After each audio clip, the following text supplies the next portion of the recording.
Hey guys, welcome back to the Untrained Unprofessional Workbench. I'm Nobody, and thank you for watching.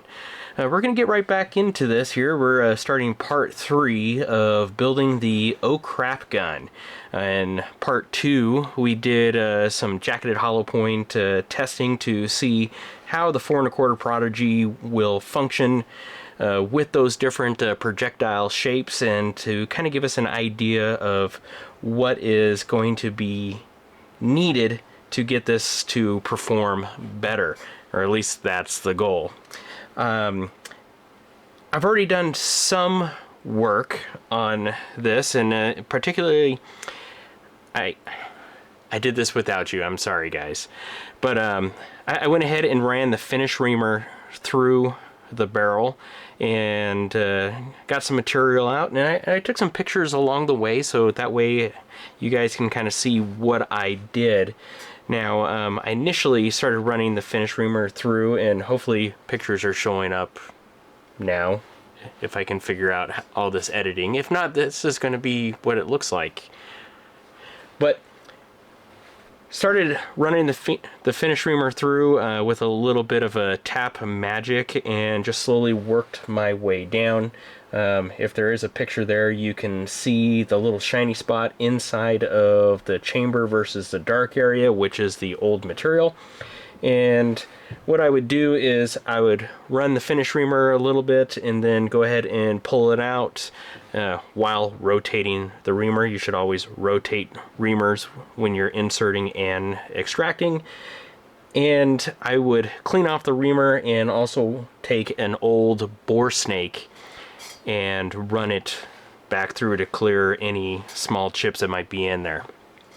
Then I would go ahead and apply tap magic and work it a little bit more, and you should be seeing some additional pictures of the tap in the barrel and also some material on the actual reamer. Then each time I would check my progress and make sure that I am not going deeper than I should, rerun the bore snake, reapply tap magic on the clean reamer, and rinse, wash, repeat until I got all the way down to where I needed to be. I didn't want to deepen the chamber, I just wanted to match its current spec.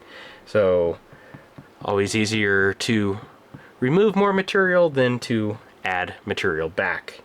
That was the game plan. So as you can see by the pictures, everything came out really nice. Now,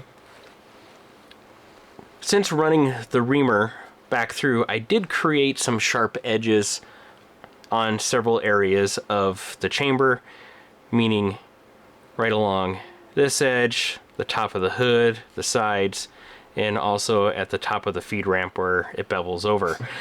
I'm going to have to address those areas. I don't want any sharp edges, you know, for the rounds to catch on, so I'm going to go ahead and do some sanding and polishing.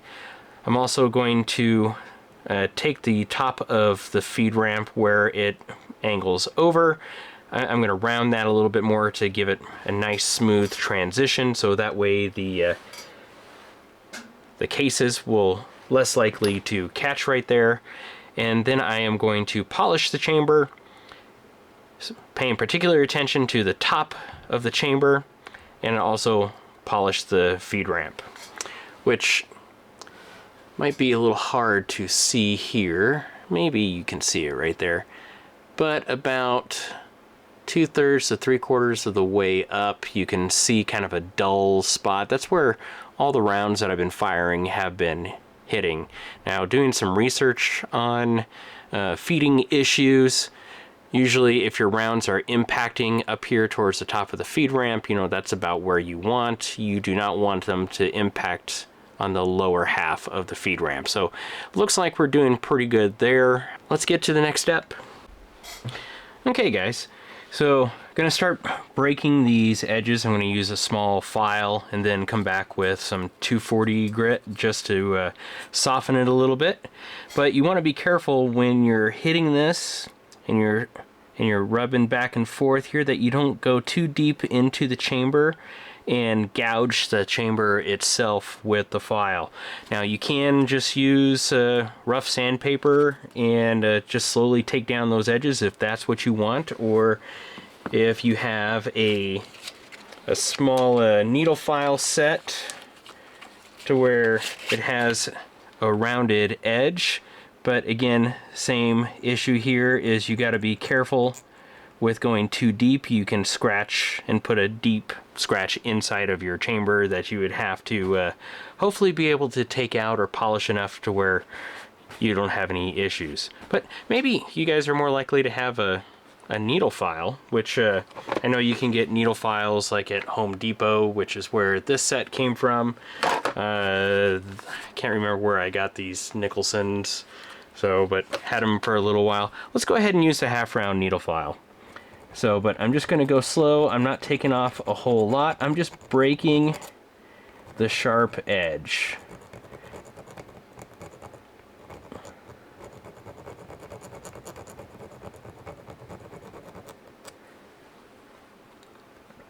Doesn't feel like it wants to cut my finger off anymore. Now I'm going to take something small, which got the small little dowel here with some 240 grit. Just kind of smooth it up.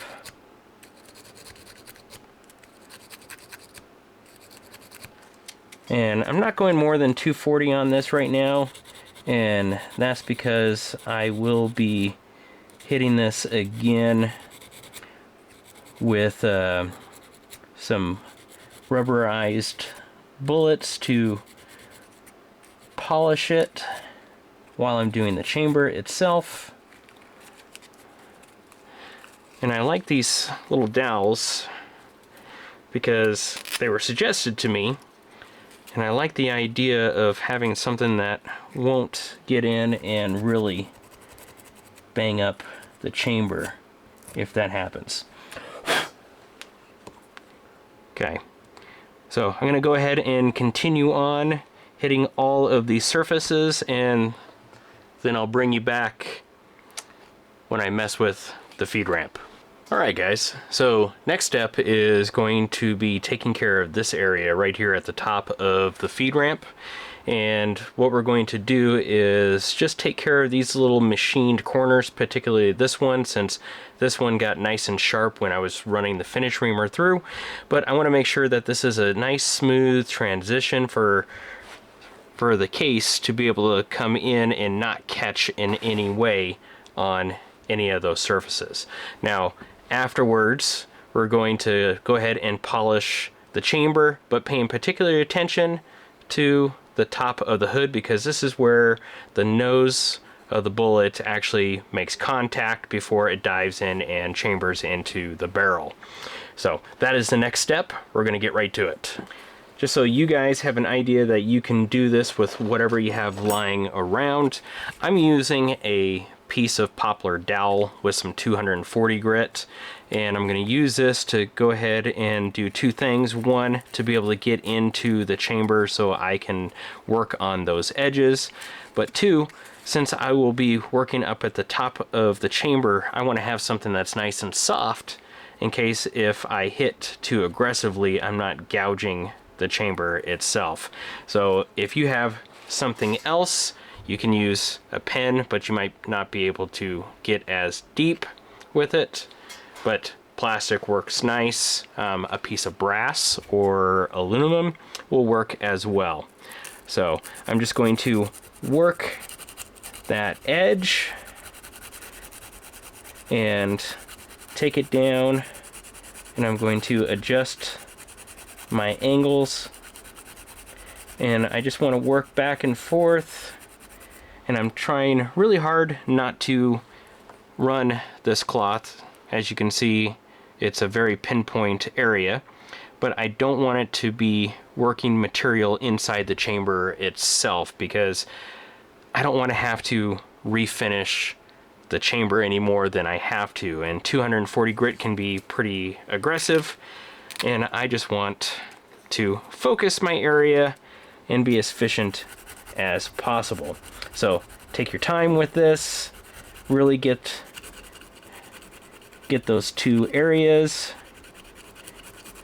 And we are going to, after this, use the bullet polishers, which, if you're wondering what I'm talking about, these are little polishing cones. They're called bullets. Doc, which, thank you, Doc, turned me on to those. But I'm going to use those bullets to go ahead and polish out the rest of the top of that ramp and make it nice and smooth for a very nice transition. So I'm going to go ahead and continue working this for a few minutes, and then we'll get to the polishing. So I'm going to go ahead and start with a medium rubberized abrasive bullet here, and I am just going to hit all my edges, start also with the feed ramp, start polishing that, and then transition into the chamber itself. So this might be a little quiet other than the hum of that.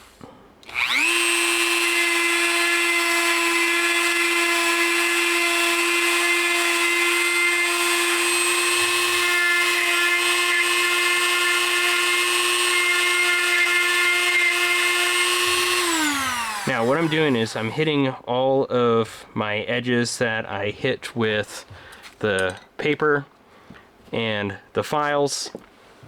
That way I can start taking out all of the scratches from the files themselves and hopefully cover what this 240 didn't get. But I'm trying to make really nice smooth engagement surfaces for the brass and the copper to engage with and not get caught up on. And you'll be able to see and feel as you're doing this, you know, the areas that you want to touch up. And remember that you're really not trying to remove a whole lot of material. You're just slightly changing the shape of it and making a nice smooth surface. So less is more. And remember, if it doesn't come out exactly right, you can always go back and do it again. So cheaper than buying a new barrel. So back to this stuff, and if you don't have one of these, I recommend that you get one. If not, you can continue on with the paper and different shapes, well, we'll call them tools, that you might have lying around the house or that you might have to buy. The point is that you can do all this stuff by hand. It's how it used to be done back in the day, and people do it all the time with simple tools. So just because you don't have a Dremel does not mean that it's the end of the world, but it should be a great excuse for you to go out and buy a Dremel. Dremels are handy. Very handy.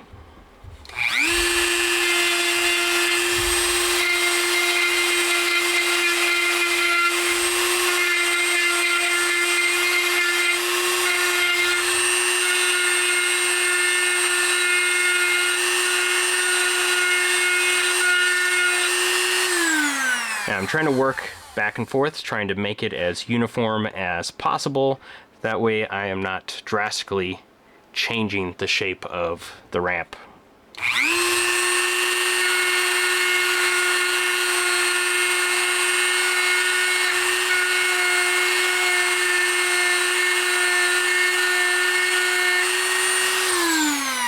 I might have to reposition. I might have to buy a better vise. Ooh, I get to buy a tool? That sounds fantastic. This might get a little squirrely, guys.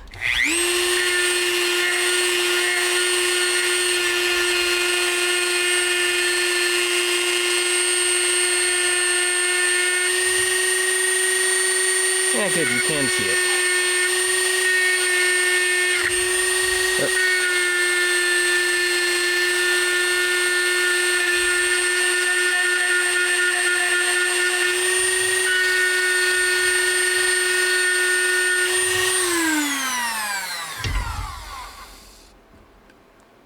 Yeah, that feels nice. All right.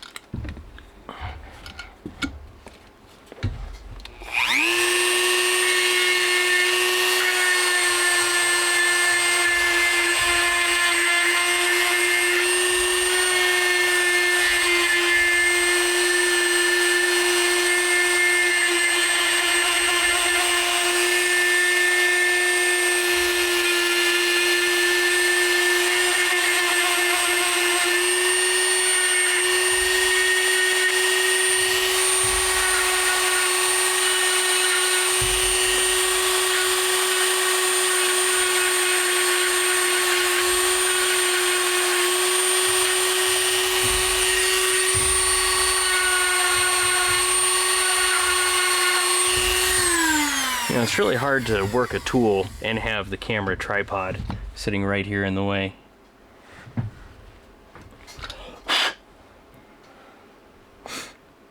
Okay, so I'm going to start working more of the chamber with this medium, and then I'm going to go to a fine and then an extra fine, and I'm just going to basically re-hit all the areas that you just watched me do, except for the chamber. I'm going to finish doing the chamber, and then we'll come back after I'm all done. Figure that seems kind of boring to watch me just polish with a Dremel.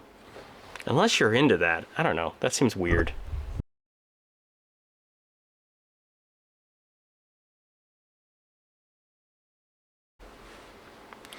Alright guys, so here is the finished product. And can we see? Maybe. Yeah, I'm not a good multitasker. How about that? Ooh, that's a little bit better. So, nice smooth feed ramp. If I can get some lighting to shine down into this chamber here. Nice smooth chamber. I didn't go with mirror, one because I didn't want to take the time and go with 100% mirror finish, but two, more importantly, I just didn't want to take the time to go with a mirror finish. I'm going more with function, and I can't feel any type of machining marks or anything like that, and that is the whole point of, in my opinion, polishing the chamber.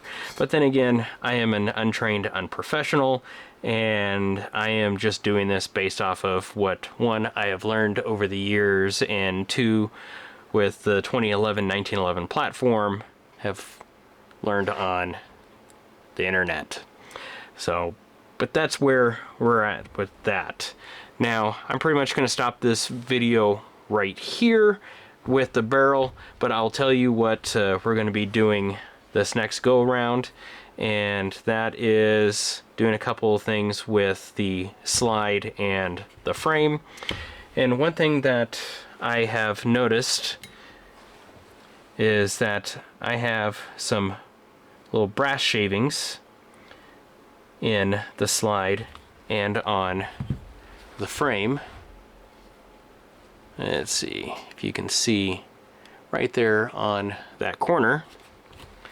And if you watch the New Hope video, you'll know that I was getting some shavings right in here on the slide, which I'm still getting some. I'm going to try a different technique. I took a little bit of a file just to knock off the sharp edges, but I'm going to do something a little bit differently, and I will show you how that is done on the next go around. So we're gonna work on that. Also, we're going to work on the engagement surfaces of the face of the slide and also on this disconnector. So it is a little stiff and also a little sharp on the face, but I'll show you what my plans are for that on the next go around. So thanks for watching, guys, appreciate it, and you have a nice day. Or you don't have to have a nice day. I mean, it's optional.